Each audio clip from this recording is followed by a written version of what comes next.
Hello viewers, welcome back to my another blog. তো দেখতেই পাচ্ছ কিসের ব্লগ হতে চলেছে এটা।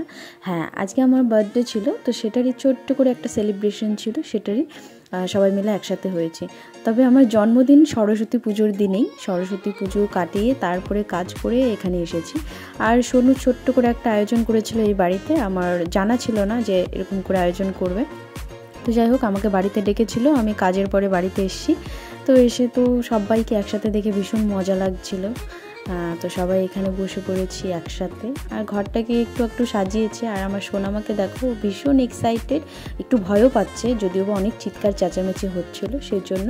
তো বাড়িতে সবাই একসাথে থাকলে কিন্তু ভীষণ মজা লাগে। যেমন বাবা ছিল, মা, তারপরে কাকি, জেঠি, জেঠু সবাই একসাথে ছিল, দাদারা ছিল, বৌদি ছিল। তো ওটা একটা ভালোই লাগে। তারপরে তো বুনু তো ছিলই ওখানে, বুনুর বর, আর আমার ছোট্ট সোনামা থাকলে তার কিছু লাগেই না। তো যাই হোক, ছোট্ট করে কেকটা কেটে নিলাম, কেটে নিয়ে তো আমাদের সেলিব্রেশন শুরু হয়ে গেল। আর ওর কিছু ফ্রেন্ডস ছিল, মানে সোনুর কিছু ফ্রেন্ডসকে বলেছিল, তো ওরাও এসেছিলো। তো খাওয়ার দাওয়ার তো আছেই পরে, তো আগে ছোট্ট করে আমরা সেলিব্রেশনটা করছিলাম। তো খুব আনন্দ হচ্ছিল, দেখতেই পাচ্ছ। এই দেখো আমার বাবাও সবার সাথে কি সুন্দর মেতে উঠেছিল। আর এই স্নোফল মানে যেটা হয় পার্টিতে, আর আমার বাবা তো বেলুন ফোটাতে ব্যস্ত। তারপরে আমার জেঠিমাও ভীষণভাবে, আর এত স্প্রে করছিল যে খাবার দাবারে সব কিছুতে পড়ে যাচ্ছিলো, বারণ করা সত্ত্বেও শুনছিল না। কারণ তখন না আনন্দর লেভেলটা এতই বেশি হয়ে যায় সবাই একসাথে হলে। আর সেই সাথে সাথে আজকে যেহেতু ভ্যালেন্টাইন্স ডে, সোনু এই মাঝখানে এটাকে চাপিয়ে দিয়েছে। ওর কিন্তু এক খরচায় সব পার হয়ে গেল, একটা ছোট্ট করে গোলাপ নিয়ে এসে দিয়ে দিয়েছে। তো ভ্যালেন্টাইন্সও ও করে নিল। সব কিছু আমার একসাথে পড়েছে, সরস্বতী পুজো, আমার জন্মদিন, ভ্যালেন্টাইন্স সব একদিনে পড়ে গেছে। তো যার একদিনে পড়ে তার কিন্তু লস, বুঝছো। আমার যেমনটা লস হয়ে গেল, এটা এক দিন করে সেলিব্রেট হতো। আর এই দেখো আমার জেঠির বেলুন ফাটানো তারা দেখো, মানে এক একটা করে বেলুন পারছে আর ফাটাচ্ছে, মানে ছোটো বাচ্চাদের মতন। তো বছর বছর এই বার্থডেটা এতটাই ভালো হয়, মানে খুব ভালো লাগে। আর সোনু লাইফে আসার পর থেকে তো আরোই বার্থডেটা মানে আরও বেশি ভালো লাগছে এখন।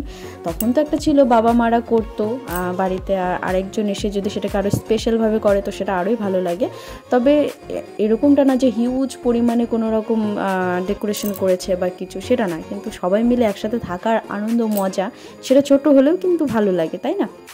তো এই দেখো আমার বর আমাকে, মানে আমার কেক খাইয়ে দিচ্ছে আমাকে।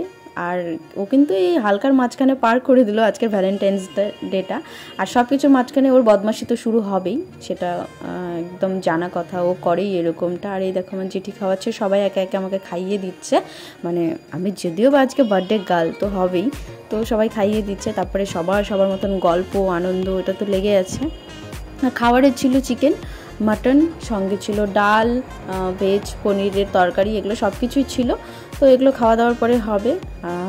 আর কি বলবো, তোমরা যদি আসতে পারতে তোমরাও ভালোই লাগতো, কিন্তু কি করব, যাই হোক, কিছু বলার নেই। এই করতে করতে আমার কিন্তু বয়সটা অনেক বেশি বেড়ে গেল। তো আজকের মতন এখানেই টাটা। তোমাদের কেমন লাগলো জানিও।